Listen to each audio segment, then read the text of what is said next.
Hello everyone, welcome to my channel or welcome back. My name is Teresa and I am the watercolor artist based in California. And in this channel, I'm going to do a lot of watercolor tutorials from floral to landscape for beginners. So if this is something that you're interested, consider subscribe. And in today's tutorials, I'm going to show you how to paint a very beautiful sunset sky with silhouette pine trees. And without further ado, let's get started. And here is my supplies for today. I have B 100% cotton paper, and I also have 2 cups of water, and I have a small piece of paper so that I can do the color testing. And today I'm going to use 2 brushes, the flat brush and also the round brush size 12. And as always, the watercolor pens I'm using is Cotman by Winsor & Newton. And I also have the photo reference with me. This is the one that I downloaded from Pixabay, so it's copyright free, and you can paint along with me if you want to. And I actually did this painting in my sketchbook, and it turned out pretty nice. That's why I decided to do the video tutorial on this one. But the difference is that I did it on my sketchbook, which I use Canson XL, but on this tutorial I'm going to use the B 100% cotton paper, so you can see a difference between 2 types of papers.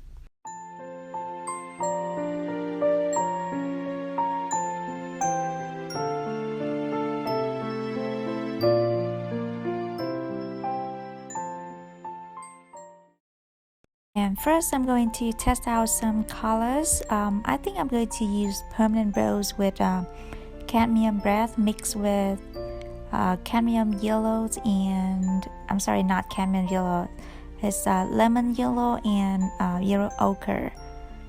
And I'm going to use this mixture to create the first layer for the sky.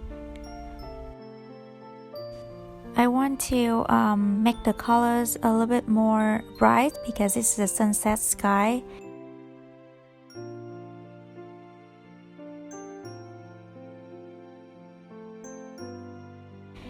And now I'm going to, as you can see, I'm using the clean brush, and then I just remove a little bit of the paint to create the sun. And I also add more colors around the sun to make the white spots stand out. And you can also use like the tissue paper to remove the paints from the paper. And now I'm just going in and start painting the clouds.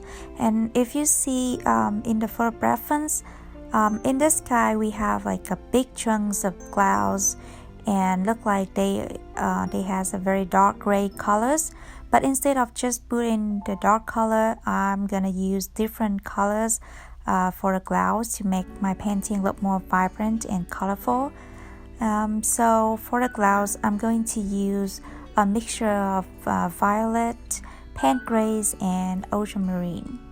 And make sure when you paint the clouds, your paper is damp so that the paint can be absorbed nicely on the paper without leaving any harsh edges. And now the sky looks pretty good. I will move on and get to the mountain part. So if you look at the reference photo, you will see that on the left side of the mountain we have like orange colors because it's nearby the sun and it's gonna get some glows from the sun. So I'm gonna use orange to paint the mountain on the left side, but on the right side is where it doesn't get mud light, so it's gonna have like the dark color is like silhouette. But I'm going to use violet to paint the mountain, and the mountain is kind of far away, so to communicate distance, don't use too dark, don't use the very dark colors. I just use the dark color on the top of the mountain to indicate it. Okay, there's a mountain over there, but for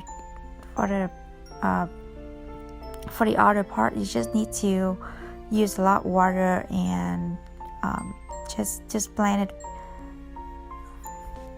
It's kind of hard for me to explain. I hope it makes sense to you, but if you watch how I paint, maybe you have a better understanding. And now I'm going to paint the foreground. So for this part, I'm going to use different greens. I have hooker greens, Viridian greens, and also sap greens. And for the part that I want to darken the greens, I'm gonna add the ultimate green and pan gray. So this technique is called mixing on paper. So basically I just throw different colors on the paper and just let them mix together. Now we have to wait for this part to dry before we can start painting pine trees. And I also want to talk about something.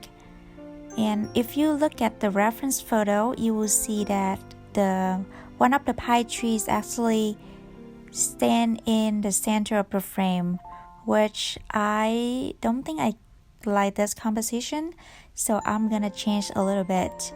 You see in my sketchbook, I will copy exactly like what I painted in my sketchbook.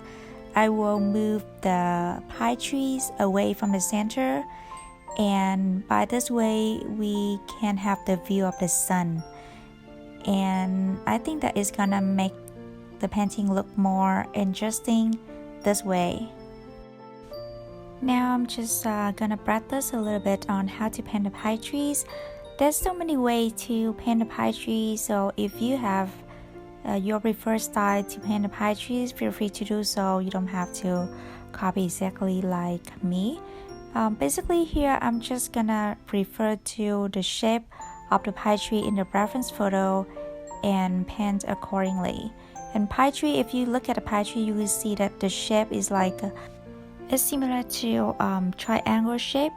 So it's small at the top and then get bigger at the bottom. And now let's add some pine trees into the painting. For the pine trees, I am using the mixture of violet with a bit of cadmium red. In the sketchbook, I use just simply pan grays to paint the pine tree because it's silhouette, but in this painting I want to experiment with new colors. I think the violet mixed with red just give the pine tree a little bit of glow from the sun, if that makes sense.